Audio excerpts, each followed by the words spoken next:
In this video clip, I'm going to show you how to change the background image for your page. So we have the standard white happening here. Earlier I showed you how to change it to a solid color. What if you want to use an image that you took from the internet? Remember to search for Creative Commons images by going to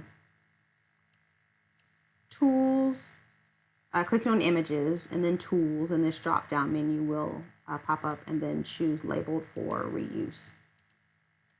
So I found this image, and in the Style section of your code, you're going to do body, curly bracket, background dash image, colon URL, open parentheses, quotation, the name of your image, close quotation, close the parentheses, semicolon, and then another curly bracket if you don't already have it. All right, so I'm going to save this and go to my page and refresh, and that's what I have. So keep playing around till you find something you like.